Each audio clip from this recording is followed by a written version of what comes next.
नमस्कार दोस्तों, मैं हूं ब्रिजेश दवे, आपका फ्रेंड और इकोनॉमिक्स ट्यूटर। एक बार फिर से आप सभी लोगों का स्वागत है। आज हम लोग स्टार्ट करने वाले हैं BA chapter 1, nature, purpose and scope of business. दोस्तों, इकोनॉमिक्स में हम लोगों ने जब फर्स्ट चैप्टर पढ़ा था इकोनॉमिक्स एंड इंट्रोडक्शन, तो उसमें मैंने आप लोगों को डिटेल में इकोनॉमिक एक्टिविटी और नॉन इकोनॉमिक एक्टिविटी के बारे में समझाया था। इस दुनिया में जितने भी इंसान हैं वो अपनी ज़रूरतें पूरी करने के लिए कुछ ना कुछ काम करते हैं। जैसे कि हमने हमारे शहर और गांव में देखा होगा कि जो पोटर है वो मटके बनाता है, ब्लैक स्मिथ है वो लोहा बनाता है, वीवर है वो कपड़े सीता है, कॉबलर है वो शूज़ बनाता है। तो सभी लोग कुछ ना कुछ काम करते हैं अपने जीवन निर्वाह को पूरा करने के लिए, अपनी नेसेसिटीज़, अपनी ज़रूरतों को पूरा करने के लिए। तो दोस्तों, इस चैप्टर में हमें डिटेल में बिजनेस के बारे में समझना है। इकोनॉमिक्स में हम इकोनॉमिक एक्टिविटी और नॉन इकोनॉमिक एक्टिविटी के बारे में समझे तो है, लेकिन यहाँ पर डिटेल में समझना है कि इकोनॉमिक एक्टिविटीज़ कितने तरह की होती है। इकोनॉमिक्स हम लोग इकोनॉमिक्स प्रॉब्लम को जानने के लिए, समझने के लिए और सॉल्व करने के लिए पढ़ते हैं, जबकि बीए हम बिज़नेस को जानने के लिए, बिज़नेस को समझने के लिए और बिज़नेस के अंदर के जो भी प्रॉब्लम्स है उसको सॉल्व करने के लिए हम लोग बीए पढ़ते हैं। बीए पढ़ने से बिज़नेस के रिगार्डिंग नॉलेज बढ़ता है और फ्यूचर में जब भी हमें खुद का बिज़नेस करना हो तो बहुत सारा गाइडेंस मिलता है और अच्छे से हम बिज़नेस को एडमिनिस्टर कर पाते हैं, उसको मैनेज कर पाते हैं। तो इसलिए दोस्तों, बीए समझना बहुत ज़रूरी है। हम लोगों ने देखा होगा कि दुनिया में सभी इंसान कुछ ना कुछ काम करते हैं अपनी ज़रूरतों को पूरा करने के लिए। तो वो सभी लोग कौन सी एक्टिविटी करते हैं दोस्तों? Economic activity. हमें हमारी ज़रूरत पूरी करने के लिए इकोनॉमिक एक्टिविटी करनी पड़ती है। तो इकोनॉमिक एक्टिविटी और नॉन इकोनॉमिक एक्टिविटी आप लोगों को पता ही, इकोनॉमिक एक्टिविटी में पैसे कमाने का मोटिव होता है, जबकि नॉन इकोनॉमिक एक्टिविटी में social service, services to the country, ये सारे मोटिव्स होते हैं। The motive of economic activity is to getting money and the motive of non economic activity is social service, services to the country. So economic और non economic activity में क्या difference है वो आप लोगों को समझ में आ गया होगा और डिटेल में हम लोगों ने इकोनॉमिक्स के में इसके बारे में पढ़ा है। जितनी भी इकोनॉमिक एक्टिविटीज़ होती है वो सब पैसे के लिए होती है और जितनी भी नॉन इकोनॉमिक एक्टिविटी होती है वो सेवा के लिए होती है। देखो, यहाँ पर डिफरेंस समझाया है। इकोनॉमिक ऑब्जेक्टिव का मोटिव, इकोनॉमिक बेनिफिट पैसा कमाना है और नॉन इकोनॉमिक एक्टिविटी का मोटिव क्या है? समाज की सेवा, देश की सेवा, मानवता। ठीक है। इकोनॉमिक एक्टिविटी में एक्सपेक्टेशन क्या होती है? तो सैलरी होती है, प्रॉफिट, फीस, कुछ ना कुछ करके पैसे कमाए जाए। और नॉन इकोनॉमिक एक्टिविटी में क्या होता है? समाज सेवा। इकोनॉमिक एक्टिविटी के 3 टाइप होते हैं, बिजनेस, प्रोफेशन और एम्प्लॉयमेंट। इसके बारे में डिटेल्स में समझना है इस चैप्टर में। और नॉन इकोनॉमिक एक्टिविटी में कोई भी टाइप नहीं होते, एक तरह की सेवा होती है, उसमें कोई टाइप नहीं होता है। Risk and uncertainty, economic activity में रिस्क और अनसर्टेनिटी होता है। एक अगर इकोनॉमिक एक्टिविटी बंद हो गई तो, जैसे ये कोरोना की वजह से कितने सारे बिजनेसेस बंद हो गए, तो इकोनॉमिक एक्टिविटी में बहुत सारे, ये कोरोना तो चलो अभी आया, लेकिन उससे पहले भी और अभी भी जितने भी रिस्क, इकोनॉमिक एक्टिविटी में रिस्क और अनसर्टेनिटी रहता है। फ्यूचर में कुछ भी हो सकता है और कुछ भी होने की वजह से, अनिश्चितता की वजह से कई बार बिजनेस को सफ़र करना पड़ता है लॉसेस से। तो इसीलिए बिजनेस में और इकोनॉमिक एक्टिविटी में क्या होता है? रिस्क और अनसर्टेनिटी रहता है। और नॉन इकोनॉमिक एक्टिविटी में कोई भी रिस्क और अनसर्टेनिटी नहीं होता, क्योंकि वहाँ पर पैसे कमाने का मोटिव ही नहीं होता है। टाइप्स ऑफ इकोनॉमिक एक्टिविटी में याद रखना, there are three types of economic activities. First is business, second is profession and third is employment. पहला बिजनेस है, दूसरा प्रोफेशन है और तीसरा एम्प्लॉयमेंट है। उसमें सबसे पहले हमें बिजनेस के बारे में समझना है, तो ध्यान से सुनना। Business means any legal economic activity with the motive of profit. अब हमें यहाँ पर जानना होगा कि ये नाम बिजनेस, ये नाम आया कैसे बिजनेस, ये वर्ड कैसे एग्जिस्ट हुआ बिजनेस? तो business word is derived from the word busy, जिसका मतलब है एक ऐसी एक्टिविटी है जिसमें आप कॉन्स्टेंटली बिजी रहते हो 24/7। दोस्तों, हम कहीं पर जॉब कर रहे हैं ना, तो वहाँ पर जितना टाइम होगा ना, उतना टाइम हम लोग काम के बारे में, जॉब के बारे में सोचेंगे, लेकिन वहाँ से निकलने के बाद हम उसके बारे में नहीं सोचेंगे। लेकिन अगर हमारा खुद का बिजनेस होगा ना, तो रात को सपने में भी बिजनेस ही आएगा कि भाई कल मैं ऐसा क्या करूँ उठ कर के जिससे मेरा बिजनेस ज़्यादा बढ़े, तो कहने का मतलब क्या है, बिजनेस में क्या होता है, 24/7 हम बिजनेस के बारे में सोचते हैं। तो इसीलिए बिजी वर्ड में से ये वर्ड बना बिजनेस। एक ऐसी एक्टिविटी जो आपको 24/7 क्या रखती है, बिजी रखती है। और बिजनेस की डेफिनेशन है, business means any legal economic activity with the motive of profit. Profit के मोटिव से की जाने वाली कोई भी इकोनॉमिक एक्टिविटी जो होती है उसको हम लोग बिजनेस बोलते हैं, लेकिन लीगल होनी चाहिए। अगर इलीगल है तो वो बिजनेस में गिना जाएगा नहीं। दोस्तों ये बिजनेस है वो कैसे पता चलेगा, तो बिजनेस के कुछ कैरेक्टरिस्टिक्स है। बिजनेस के क्या कैरेक्टरिस्टिक है, तो बिजनेस करने का ऑब्जेक्टिव एक ही होता है, ऑब्जेक्टिव ऑफ प्रॉफिट। बिजनेस करने का ऑब्जेक्टिव एक ही होता है, ऑब्जेक्टिव ऑफ प्रॉफिट। और कोई भी बिजनेस है वो प्रॉफिट के बिना चलेगा भी नहीं, और प्रॉफिट के बिना वो लंबे समय तक टिकेगा भी नहीं। तो प्रॉफिट बहुत ज़रूरी है। मैं हमेशा कहता हूँ कि जैसे इंसान ह्यूमन लाइफ चलाने के लिए ब्लड ज़रूरी है, वैसे बिजनेस चलाने के लिए प्रॉफिट ज़रूरी है। लंबे समय तक प्रॉफिट के बिना कोई भी बिजनेस एग्जिस्ट नहीं कर पाएगा। सेकंड, इसका सेकंड कैरेक्टरिस्टिक है, बिजनेस में एक्सचेंज होना चाहिए गुड्स और सर्विसेज का। हम कुछ बना रहे होंगे, फिर उसको बेचेंगे तो हमें पैसे मिलेंगे और तो ही प्रॉफिट होगा। तो बिजनेस में क्या होना चाहिए, exchange of goods and services. बिना एक्सचेंज के बिजनेस एग्जिस्ट ही नहीं करेगा। तो एक्सचेंज होना चाहिए, गुड्स का हो या सर्विसेज का हो। तीसरा है रिस्क एंड अनसर्टेनिटीज़। दोस्तों बिजनेस में बहुत सारे नेचुरल रिस्क, मतलब बहुत सारी नेचुरल अनसर्टेनिटी और बहुत सारे मैन मेड रिस्क भी होते हैं। बहुत सारे नेचुरल रिस्क होते हैं, जैसे बाढ़ आ जाना, ठीक है, जैसे अर्थक्वेक आ जाना, तो बहुत सारे नेचुरल रिस्क होते हैं। वैसे बहुत सारे मैन मेड रिस्क भी होते हैं, जैसे कि फायर है, एक्सीडेंट है, एम्प्लॉय स्ट्राइक कर दे, ठीक है, लूट हो जाए, चोरी हो जाए, ठीक है, प्रेफरेंस, लोगों के टेस्ट और प्रेफरेंस में चेंज आ जाए, लोग डिमांड बदल दे, लोगों की लाइफस्टाइल में बदलाव हो जाए। तो बहुत सारे नेचुरल और मैनमेड रिस्क हैं और बहुत सारी अनसर्टेनिटीज़ होती है बिजनेस में। तो इसीलिए बिजनेस में रिस्क और अनसर्टेनिटी रहता ही है। जो एंटरप्रेन्योर, जो बिजनेस पे मैन इस रिस्क और अनसर्टेनिटीज़ को बहुत अच्छे से संभालता है, वो अपने बिजनेस को बहुत ऊंचाइयों तक लेकर जाता है। तो रिस्क एंड अनसर्टेनिटीज़ जैसे ह्यूमन लाइफ में होती है, वैसे बिजनेस में भी होती है। Fourth, creation of utility. ये समझने जैसा है दोस्तों। Utility means want satisfying capacity of a consumer. Consumer की ज़रूरत को पूरी करने की क्षमता, उसको बोलते हैं यूटिलिटी। दोस्तों अगर हमें बिजनेस करना हो ना, तो हमें यूटिलिटी क्रिएट करनी पड़ेगी। और कोई भी बिजनेस आज जो चल रहा है ना, पूरी दुनिया में कोई भी बिजनेस चल रहा है ना, तो वो किस लिए चल रहा है, क्योंकि उन्होंने यूटिलिटी क्रिएट की। यूटिलिटी मतलब अपने कंज्यूमर को वो सेटिस्फाई करते अपनी चीज़ों के जरिए। हमें ऐसी चीज़ें बनानी पड़ेगी कि जिससे कस्टमर सेटिस्फाई हो, हमारे कंज्यूमर सेटिस्फाई। अगर कोई सेटिस्फाई होगा नहीं तो हमें पैसे नहीं देंगे, और अगर हमें पैसे नहीं देंगे तो प्रॉफिट नहीं मिलेगा। तो दोस्तों हमें क्या करना पड़ेगा, रॉ मटेरियल को फिनिश गुड्स में कन्वर्ट करना पड़ेगा। कोई रॉ मटेरियल परचेस करने के लिए हमारे पास नहीं आएगा। जैसे बिस्किट बनाने वाली कंपनी है, तो वो फ्लोर में से बिस्किट बनाकर फिर बेचते हैं, तो वो यूटिलिटी क्रिएट करते हैं। तो बिस्किट खरीदने के लिए कस्टमर पैसे देते हैं, ठीक है, तो उसमें से बिस्किट बनाने वाली कंपनी को प्रॉफिट मिलता है। तो बिस्किट बनाने वाली कंपनी रॉ मटेरियल को फिनिश गुड्स में क्या कर रही है, कन्वर्ट कर रही है। तो वैसे ही अगर हमारा बिजनेस है तो हमें नेचुरल रिसोर्सेज को, रॉ मटेरियल को फिनिश गुड्स में कन्वर्ट करना पड़ता है। उसको बोलते हैं फॉर्म यूटिलिटी। दोस्तों सिर्फ फॉर्म यूटिलिटी नहीं, अगर हम पूरे देश में बिजनेस कर रहे हैं तो पूरे देश में जहाँ जहाँ पर भी हमारे कस्टमर्स हैं उनको नज़दीक से नज़दीक में सामान मिल जाए, तो उसको बोलते हैं प्लेस यूटिलिटी। उसको सामान लेने के लिए बहुत दूर ना जाना पड़े। जैसे अमूल है, तो अमूल का आइसक्रीम आपको हर जगह, पूरे इंडिया में सब जगह नज़दीक पे मिल जाता है, क्योंकि अमूल पार्लर बहुत जगह पे है।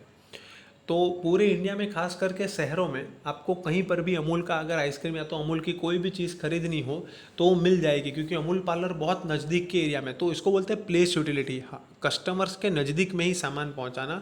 और तीसरा, कस्टमर्स को जब रिक्वायरमेंट हो सामान की तभी उस सामान को पहुंचाना, उसको बोलते हैं टाइम यूटिलिटी। जिस समय पर कस्टमर को चीज़ों की ज़रूरत है और उस समय अगर हम सप्लाई ना कर पाए तो फिर उसमें हमारा ही लॉस होगा, बिजनेस का ही लॉस होगा, और कस्टमर दूसरे किसी प्रोडक्ट के और क्या हो जाएंगे, डाइवर्ट हो जाएंगे, और उसकी वजह से बिजनेस को ही लॉस हो सकता है। तो हमें 3 तरह की यूटिलिटी क्रिएट करनी पड़ती है अगर हमें अच्छा प्रॉफिट करना है तो। When raw material is convertible into consumable finished goods, creation of firm utility takes place. When goods are carried over from place of production to the place of consumption, creation of place utility takes place. And goods are stored when they are not needed and supplied at the time when they are needed, creation of time utility takes place. Raw material को finish goods में convert करेंगे तो form utility create होगी. Production की जगह से customers के नज़दीक स्टोर पर लेकर जाए सामान को ताकि कस्टमर्स को आसानी से सामान मिल सके, तो प्लेस यूटिलिटी. और जब ज़रूरत नहीं है तब सामान को स्टोर करके रखे और जब सभी लोगों को ज़रूरत है तब सामान को सप्लाई कर दे, उसको बोलते हैं टाइम यूटिलिटी. तो ये 3 यूटिलिटी जो प्रोवाइड कर पाएगा, जो क्रिएट कर पाएगा, वही बिजनेस को आगे बढ़ा पाएगा, वही सक्सेस होगा. Fifth, continuance of activity. Business में एक्टिविटी कंटिन्यूअस चलती रहती है. ऐसा नहीं कि एक बार प्रोडक्शन किया बेच दिया बस ख़त्म, ऐसा नहीं. बिजनेस में कंटिन्यूअस एक्टिविटी चलती रहती है. जो चीज़ हम लोग बनाते हैं उसको कंटिन्यूअस बेचते हैं. जैसे कि यहाँ पर एक एग्जांपल दिया है कि मान लो कि कोई ऑयल का व्यापारी है, अब वो ऑयल कंटिन्यूअस खरीदता है और बेचता है, तो ऑयल का उसका बिजनेस है. लेकिन अगर मान लो कि वही व्यापारी अगर अपने लिए मकान बनाए, और उस मकान की वैल्यू बहुत ज़्यादा उसको मिल रही है बनाते बनाते ही, और वो उस मकान को बेचकर प्रॉफिट कमाता है, तो क्या हम ये बोलेंगे कि उसको वो बिल्डर है या उसका मकान बनाकर बेचने का उसका बिजनेस है? नहीं, वो बिल्डर नहीं है. आप समझो, जो एक्टिविटी कंटिन्यूअस होती है ना, वो बिजनेस होता है. वो क्या कंटिन्यू करते हैं? कंटिन्यूअस ऑयल खरीदते हैं और ऑयल बेचते हैं, तो बिजनेस क्या हुआ? ऑयल का बिजनेस है. वो मकान तो खुद के लिए बनाया था पर अच्छा प्रॉफिट मिल रहा था तो बेच दिया. तो बिजनेस वो होता है जिसमें एक्टिविटी कंटिन्यूअस चलती रहती है. Sixth, requirement of money. इसके बिना कुछ हो ही नहीं सकता है. पैसे के बिना कुछ भी नहीं हो सकता है. तो इसलिए बिजनेस को अगर चलाना है, रॉ मटेरियल परचेज करना है, एम्प्लॉय को सैलरी देनी है, ठीक है, तो जितने भी काम है, मशीनरीज खरीदनी है, टेक्नोलॉजी अडेप्ट करनी है, तो जितने भी काम हैं इन सब के लिए पैसों की ज़रूरत रहती है. तो रिक्वायरमेंट ऑफ मनी. और सेवन्थ, इकोनॉमिक एक्टिविटी. ये तो बिजनेस एक इकोनॉमिक एक्टिविटी ही है. There are 3 types of economic activity: business, profession and employment. तो उसमें से कौन सी इकोनॉमिक एक्टिविटी है? बिजनेस. ऑब्जेक्टिव्स. अब ऑब्जेक्टिव्स में 2 ऑब्जेक्टिव्स है, एक इकोनॉमिक ऑब्जेक्टिव्स और दूसरा सोशल ऑब्जेक्टिव. इकोनॉमिक ऑब्जेक्टिव में 2 ऑब्जेक्टिव होते हैं. एक प्रॉफिट का जो शॉर्ट टर्म का होता है. देखो दोस्तों, जब कोई भी कंपनी नई एस्टैब्लिश होती है ना, तो उसके लिए तुरंत ही प्रॉफिट कमाना आसान नहीं होता है. पहले स्टार्टिंग में कंज्यूमर्स को विश्वास नहीं होता है उस कंपनी के ऊपर, जब कोई भी कंपनी नई आती है तो इसीलिए उस कंपनी को सबसे पहले एक भरोसा, एक फेथ क्रिएट करना पड़ता है. मार्केटिंग बहुत ज़्यादा करना पड़ता है. तो स्टार्टिंग में ज़्यादातर कंपनियां स्टार्टिंग में प्रॉफिट नहीं कर पाती. हाँ, कुछ कंपनियां कर पाती होगी, लेकिन स्टार्टिंग में ज़्यादातर कंपनियां प्रॉफिट नहीं कर पाती है. तो इसीलिए पहला मोटिव हमेशा प्रॉफिट का होता है. लेकिन दोस्तों, एक बार जब कंपनी भरोसा बना ले, ठीक है, और जब उसके बहुत सारे कस्टमर्स, जो उसके डेडिकेटेड कस्टमर्स, कि भाई वो कस्टमर्स उस कंपनी के अलावा और किसी चीज़ को खरीदते ही नहीं है, जब ऐसे कस्टमर्स बन जाते हैं कुछ सालों के बाद, जब लोगों को ट्रस्ट आ जाता है, जैसे कि कॉलगेट है, जैसे कि बाटा है, तो ये सारी कंपनियां जो है ना, इन कंपनियों को ये कंपनियां 50 साल से भी ज़्यादा समय से काम कर रही है और ऐसे कस्टमर्स इन्होंने डेवलप कर लिए ना, तो अब इन कंपनियों के लिए प्रॉफिट कमाना बहुत छोटी बात है. लेकिन मैंने बोला 50 साल से ज़्यादा टाइम हो गया, तो लॉन्ग टर्म का जो ऑब्जेक्टिव होता है ना, वो प्रॉफिट नहीं होता है. प्रॉफिट तो फिर मामूली बात हो जाती है कमाना. ठीक है, एक कोलगेट टूथपेस्ट बनाने वाली कंपनी आज 500 करोड़ रुपए का प्रॉफिट करती है, जबकि स्टार्टिंग में वो इंडिया में आए थे तो वो कितने सालों तक लॉस कर रहे थे, क्योंकि लोगों ने एक्सेप्ट नहीं किया था इस प्रोडक्ट को. तो अब जब लोगों ने एक्सेप्ट कर लिया है तो अब प्रॉफिट कमाना उसके लिए बहुत मामूली बात है. तो लॉन्ग टर्म में किसी भी कंपनी का जो ऑब्जेक्टिव है ना, वो वेल्थ का हो जाता है कि मैक्सिमाइजेशन ऑफ वेल्थ, हम हमारी संपत्ति ज़्यादा से ज़्यादा बढ़ाए कंपनी की. तो याद रखना, इकोनॉमिक ऑब्जेक्टिव्स में 2 मोटिव होते हैं, एक प्रॉफिट और दूसरा लॉन्ग टर्म का मैक्सिमाइजेशन ऑफ वेल्थ. तीसरे होते हैं अदर ऑब्जेक्टिव्स. अदर में कौन कौन से होते हैं कि भाई बिजनेस की ग्रोथ करना, बिजनेस को डेवलप करना, मार्केट को एक्सपांड करना, अपने रिसोर्सेज को मैक्सिमम यूटिलाइज करना, ठीक है, मॉडर्न टेक्नोलॉजी को इम्प्लीमेंट करना है, तो ये अदर इकोनॉमिक ऑब्जेक्टिव्स हो सकते हैं। अब एक बात हमेशा याद रखना, सिर्फ इकोनॉमिक ऑब्जेक्टिव्स नहीं, बिजनेस को सिर्फ पैसा कमाना इतना नहीं होता है। हमें जितने भी बिजनेस यूनिट है, अगर हम भी फ्यूचर में अपना बिजनेस कुछ स्टार्ट करें, तो हम लोगों को भी एक बात सोचनी पड़ेगी कि इस समाज में ही हम लोग रह रहे थे और इस समाज ने ही हमें मदद किया है। देखो, जब हम बिजनेस स्टार्ट करेंगे ना, तो 4 फैक्टर्स चाहिए होते हैं: लैंड, लेबर, कैपिटल और एंटरप्रेन्योर। ये ज़मीन जो हमने ली होगी ना, वो समाज में से ही किसी की होगी। ये लेबरर्स जो काम करने के लिए आते हैं, वो भी समाज में से ही आते हैं। ये कैपिटल जो हमें बैंक में से मिली लोन के तौर पर और जिससे हम बिजनेस कर रहे हैं, वो ऑर्डिनरी जो जो आम आदमी है, इन सब लोगों ने पैसे जमा किए होंगे बैंक में, तब जाकर बैंक ने वो पैसे हमें दिए लोन के तौर पर। और हम भले इंटरेस्ट देंगे हम उसका, लेकिन फिर भी अगर मान लो कि बैंक में लोगों के पैसे जमा नहीं होते, समाज के लोगों के, तो क्या हमें लोन मिलती? तो हर एक बिजनेस यूनिट को ये समझना चाहिए कि सिर्फ पैसा कमाना, सिर्फ प्रॉफिट कमाना यही गोल नहीं होता है, पर समाज के प्रति हमारी कुछ रिस्पॉन्सिबिलिटी होती है। क्योंकि हर एक बिजनेस यूनिट का जन्म समाज में होता है, हर एक बिजनेस यूनिट डेवलप भी समाज में होता है और उसका अंत भी समाज में ही आता है। तो इसलिए कुछ सोशल ऑब्जेक्टिव्स है, जैसे कि पहला है ऑब्जेक्टिव ऑफ सोशल रिस्पॉन्सिबिलिटी।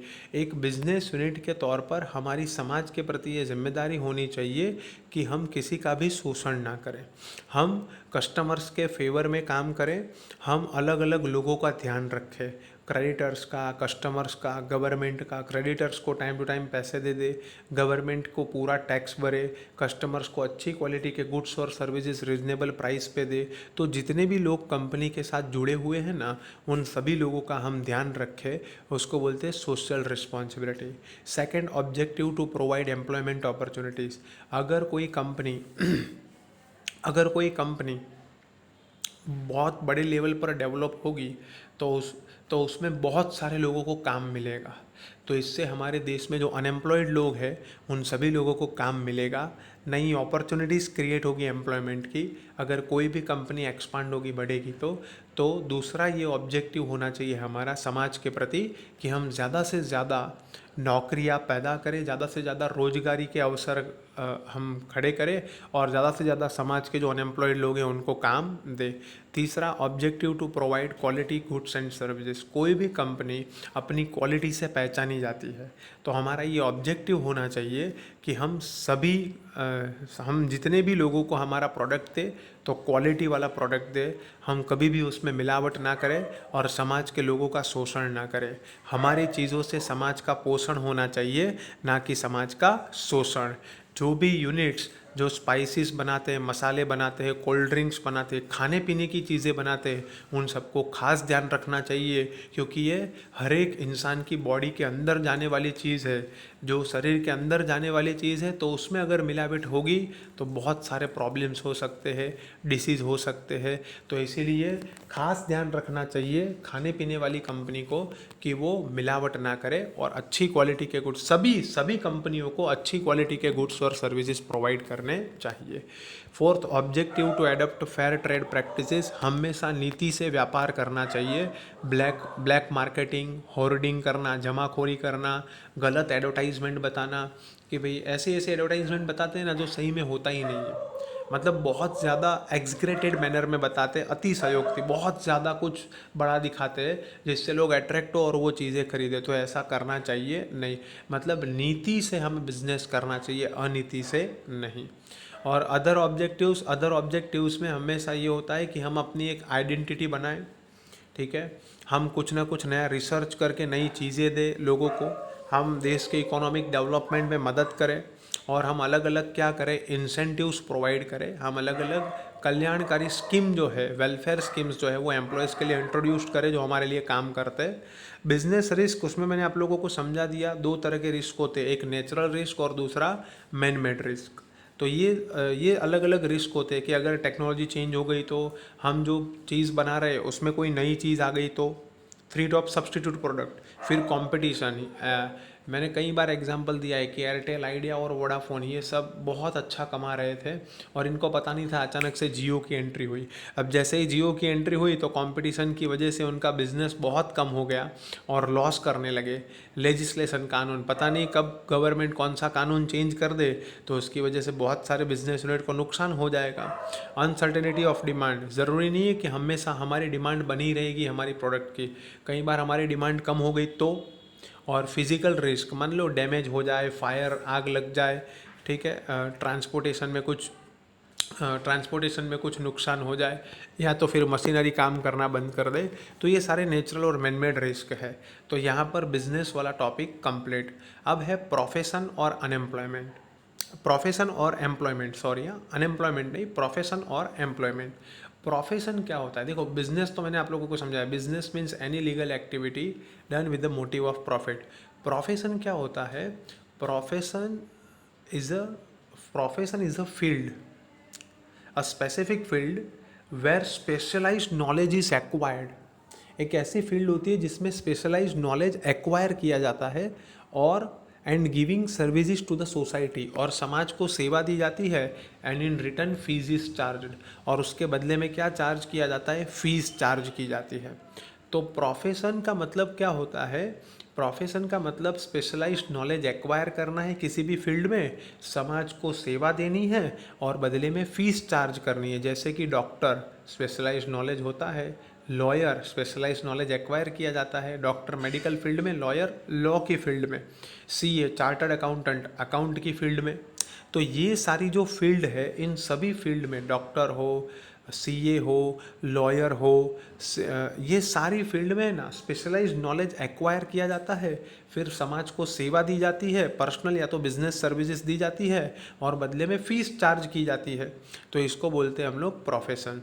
देखो, प्रोफेशनल जो प्रोफेशनल लोग होते हैं ना, उनको स्पेशलाइज्ड नॉलेज एक्वायर करना पड़ता है, और वो लोग हैं ना फीस चार्ज करते हैं। मैं आपको कैरेक्टरिस्टिक समझा रहा हूँ। वो लोग फीस चार्ज करते हैं जो भी सर्विसेज देते हैं। हाँ, उनकी स्किल, उनके एक्सपीरियंस के हिसाब से फ़ीस अलग अलग होती है।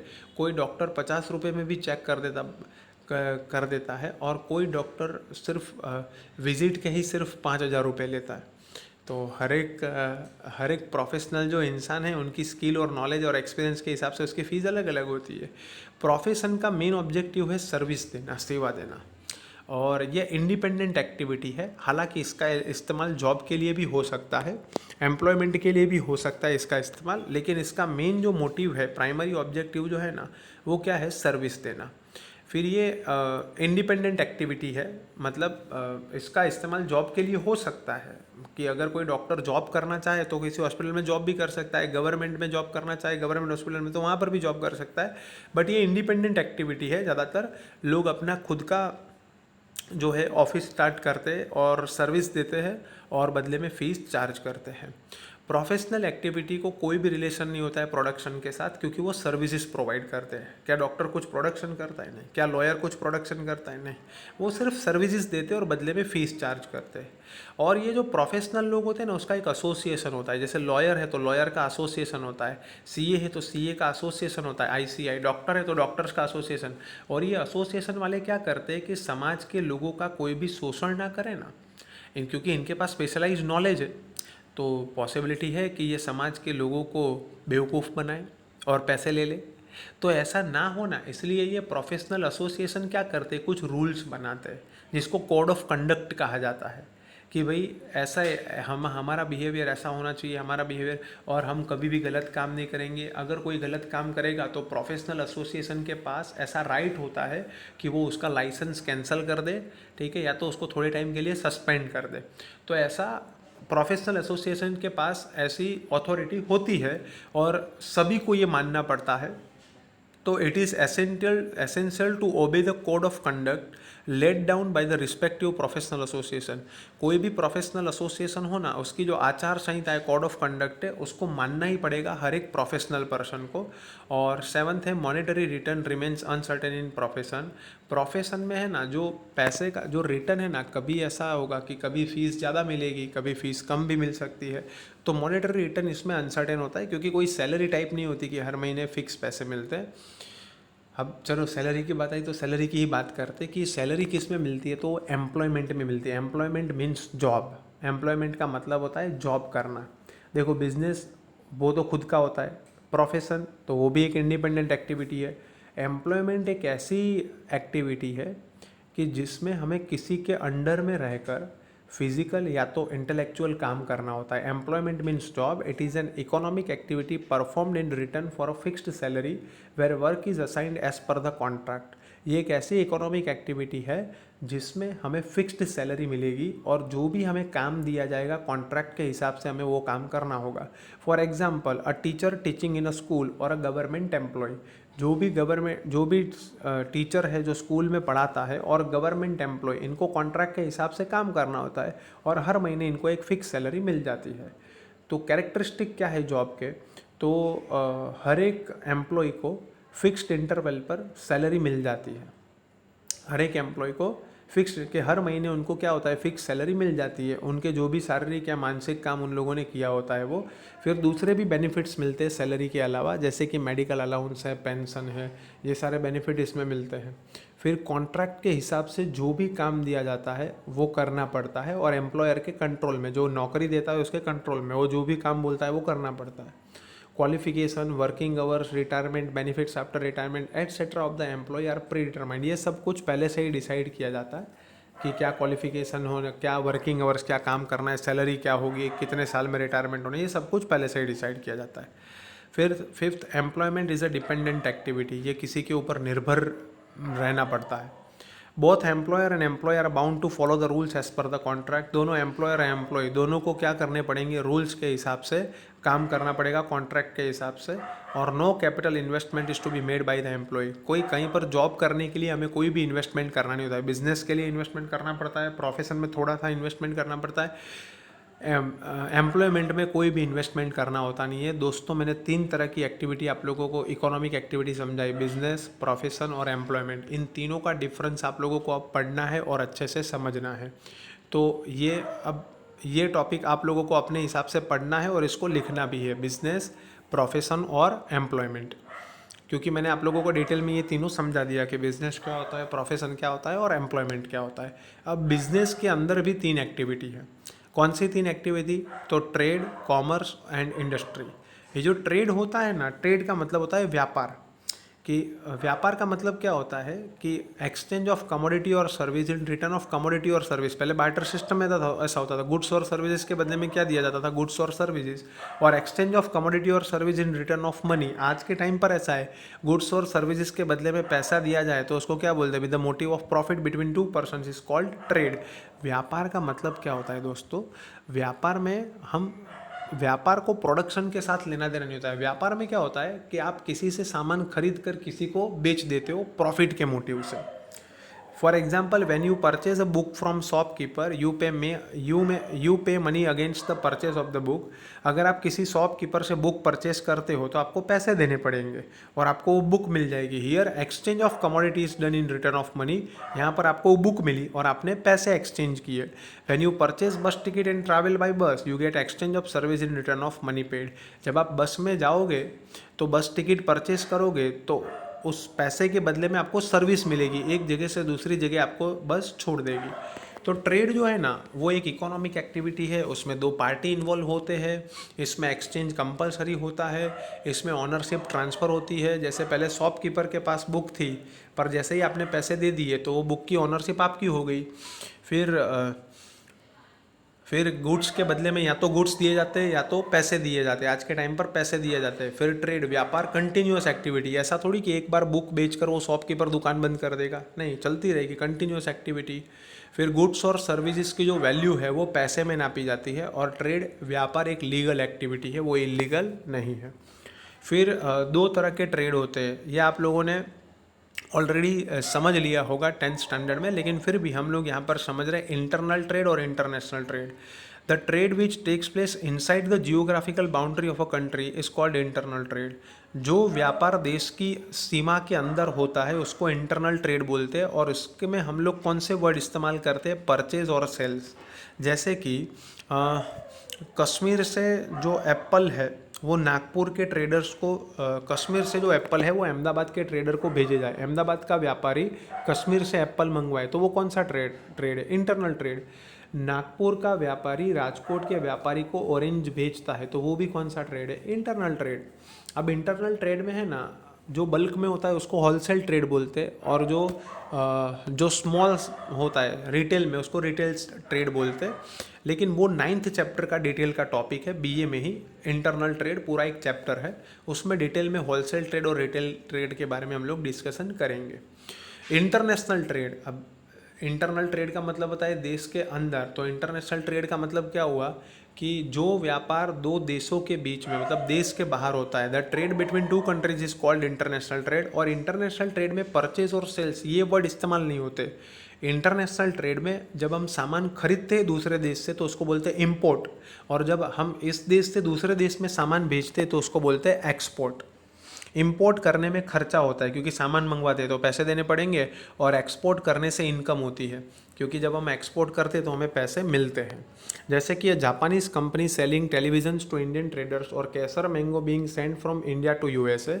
जापानीज कंपनी इंडियन ट्रेडर्स को टेलीविजन्स बेचे और इंडिया यहाँ से यूएसए को मैंगोस बेचता है। तो ये दोनों एग्जाम्पल इंटरनेशनल ट्रेड के हैं। इंटरनेशनल ट्रेड में इंपोर्ट मतलब सामान मंगवाना, एक्सपोर्ट सामान भेजना, और री एक्सपोर्ट ट्रेड ये समझने जैसा है। री एक्सपोर्ट का मतलब क्या होता है? हम किसी देश से इंपोर्ट करके उसी सामान को वापस एक्सपोर्ट करें तो उसको री एक्सपोर्ट बोलते हैं। जैसे हमने चाइना से सामान लिया और चाइना से सामान लेकर हम लोग नहीं रखते, वो सामान हमने जापान को एक्सपोर्ट कर दिया, तो आप बोलोगे सर उसको री एक्सपोर्ट कैसे बोलेंगे? आप समझो, हमने चाइना से सामान लिया तो चाइना ने एक बार क्या कर दिया? एक्सपोर्ट कर दिया।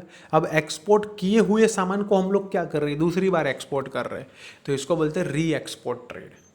अब कॉमर्स जो स्ट्रीम में आप लोग पढ़ते हो, इसका मतलब आप लोगों को पता होना चाहिए कि कॉमर्स का मतलब क्या होता है। कॉमर्स का मतलब होता है trade and auxiliary services to trade, व्यापार और व्यापार को सहायक सेवाएं। कॉमर्स का मतलब ये होता है व्यापार और व्यापार को सहायक सेवाएं।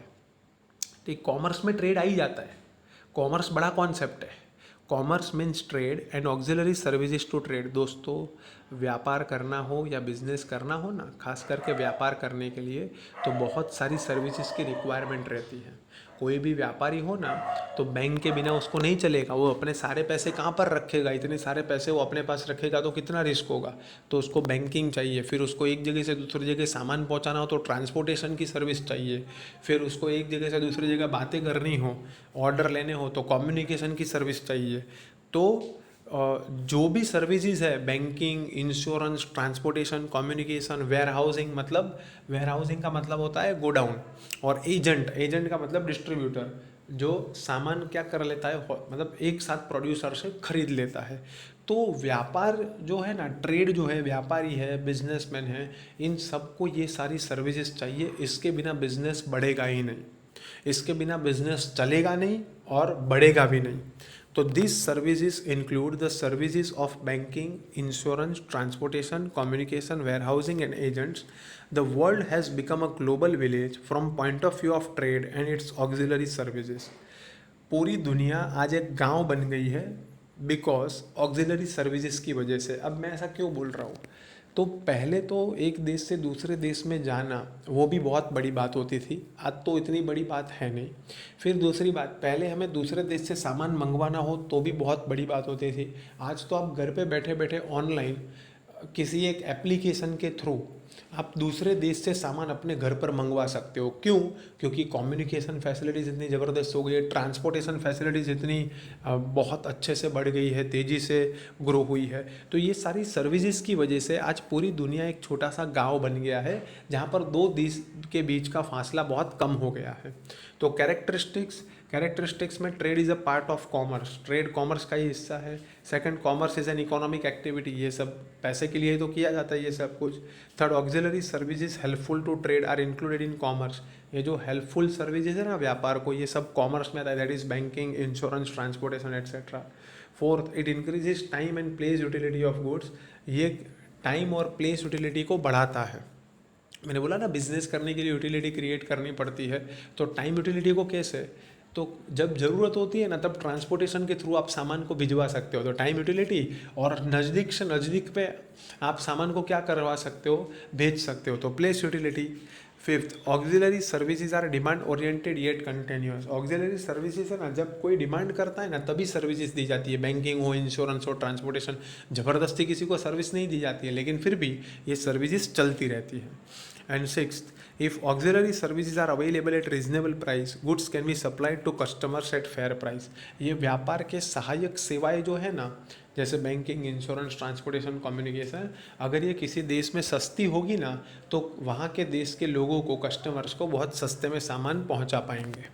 तो ये था कॉमर्स। जिस स्ट्रीम में आप पढ़ते हो ना उसका मतलब पता होना चाहिए आप लोगों को। इसलिए तो कॉमर्स में आपको बैंक के बारे में, इंश्योरेंस के बारे में, ट्रांसपोर्टेशन के बारे में, कम्युनिकेशन के बारे में, आपको कॉमर्स में इन सभी सेवाओं के बारे में डिटेल में समझना होता है, क्योंकि यही तो हमारा मेन गोल है कि व्यापार के सहायक सेवाओं को बढ़ाना ताकि व्यापार बढ़े। तो यहाँ पर वापस डिफरेंस दिया है ट्रेड और कॉमर्स का, वो आपको पढ़ना है और समझना है। और लास्ट में है इंडस्ट्री। दोस्तों, इंडस्ट्री का मतलब होता है जब रॉ मटेरियल को फिनिश गुड्स में कन्वर्ट किया जाता है ना तो उसको इंडस्ट्री बोलते हैं। देखो दोस्तों, 3 तरह की इकोनॉमिक एक्टिविटी है, बिजनेस, प्रोफेशन और एम्प्लॉयमेंट। उसमें बिजनेस के अंदर 3 एक्टिविटी है। बिजनेस में पहली एक्टिविटी है ट्रेड, दूसरी है कॉमर्स और तीसरी है इंडस्ट्री। इंडस्ट्री में रॉ मटेरियल को फिनिश गुड्स में कन्वर्ट किया जाता है। छोटी सी पिन से लेकर बड़े से बड़ा हेलीकॉप्टर जिसमें बनाया जाता है उसको बोलते हैं हम लोग इंडस्ट्री। इंडस्ट्री में 3 तरह के इंडस्ट्री होते हैं, primary industry, secondary industry and tertiary industry, मतलब सर्विस सेक्टर। तो 3 इंडस्ट्री है, primary industry, secondary industry and tertiary industry. तो ये जो प्राइमरी इंडस्ट्री है ना वो नेचर के ऊपर डिपेंड होता है। प्राइमरी इंडस्ट्रीज जो है उसमें जितने भी जो उद्योग होते हैं वो सारे नेचर के ऊपर डिपेंड है, और इसको एग्रीकल्चर सेक्टर भी कहा जाता है। जैसे कि एग्रीकल्चर है, एनिमल हस्बेंड्री है, पोल्ट्री फार्मिंग है, फिशरीज़ है, ये सब कुछ प्राइमरी सेक्टर के साथ जुड़ा हुआ है, इसलिए प्राइमरी इंडस्ट्री। सेकेंडरी इंडस्ट्री जिसमें पूरा जितना भी प्रोडक्शन होता है ना, पिन से लेकर हेलीकॉप्टर तक, वो सब कुछ सेकेंडरी इंडस्ट्रीज़ में आता है, जैसे fertiliser industry, colour and chemical industry, steel industry etcetera. ये जो टर्शियरी इंडस्ट्री है जिसको सर्विस सेक्टर कहा जाता है, जिसमें आपको कोई गुड नहीं मिलता है, आपको सर्विस मिलती है और बदले में आपको पैसे देने होते हैं, तो इसका बहुत बड़ा स्कोप है। धीरे धीरे ये सेक्टर बहुत बढ़ते जा रहा है। आप लोग ही देखो ना, ट्रांसपोर्टेशन में ओला, उबर, ठीक है, फूड डिलीवरी के मामले में स्विगी, जोमेटो, दिन ब दिन बहुत सारी सर्विसेज बढ़ती ही जा रही है और ये बढ़ती ही जाएगी, क्योंकि इसमें बहुत बड़ा स्कोप है। दवाइयाँ हमारे घर तक पहुँचने लगी है, तो ये सर्विसेज की वजह से ही तो पॉसिबल हुआ है। सर्विसेज मतलब जो प्रोडक्ट को और ज़्यादा कंज्यूमेबल बनाए, और दूसरा सर्विसेज मतलब जो व्यापार के सहायक हो, जैसे कि banking, insurance, transportation, warehousing, agents, communication. तो ये सर्विसेज जो होती है ना, ये व्यापार को सहायक होती है और इसमें स्कोप भी बहुत बड़ा होता है। दूसरा, ये जो सर्विसेज है ना, ये प्राइमरी और सेकेंडरी इंडस्ट्रीज़ को मदद करती है उसको बढ़ाने में। और सर्विसेज जो है ना वो कस्टमर्स के सबसे नज़दीक में होती है। क्यों? आप ओला या उबर मंगवाओगे तो आपके घर तक आएगी कि नहीं आएगी? आप स्विगी और जोमेटो से फूड डिलीवर करवाओगे तो आपके घर तक सामान आ जाएगा कि नहीं आ जाएगा? तो ये जो है ना सर्विस सेक्टर, वो बहुत नज़दीक होता है। For example, production of wheat is a primary industry, production of floor from wheat is a secondary industry. जो वीट कल्टीवेट करता है वो प्राइमरी इंडस्ट्री में आता है। फिर वीट में से फ्लोर बनाया जाता है, आटा, तो वो किस में आता है? सेकेंडरी में। लेकिन आटे को और कंज्यूमेबल बनाया जाए, production of bread, biscuit from floor is a tertiary industry. जब प्रोडक्ट को और ज़्यादा कंज्यूमेबल बनाया जाए ना तो वो किस में आ जाता है? टर्शियरी सेक्टर में, सर्विस सेक्टर में। आशा रखता हूँ आप लोगों को ये फर्स्ट चैप्टर समझ में आया होगा। मैंने थोड़ा जल्दी आप लोगों को इसलिए समझाया है क्योंकि इकोनॉमिक्स का फर्स्ट चैप्टर जो मैंने समझाया था और ये जो है दोनों सिमिलर हैं, तो इसीलिए इसमें थोड़ी स्पीड हमने ज़्यादा रखी है ताकि आप लोगों को मतलब इकोनॉमिक्स में मैंने बहुत डिटेल में आप लोगों को समझा दिया है वीडियोज़ में कि economic activity, non economic activity क्या होती है। इसलिए मेरा पूरा फोकस यहाँ पर जो ट्रेड, कॉमर्स और इंडस्ट्री था उसके ऊपर था, तो अच्छे से आप लोगों को समझाया है। लेकिन अगर फिर भी कोई डाउट है तो आप लोग कमेंट कर सकते हो। आशा रखता हूँ आप लोगों को समझ में आया होगा। आज के लिए हम लोग रखते हैं इतना, मिलते हैं नेक्स्ट लेक्चर में। बाय बाय, जय श्री राम।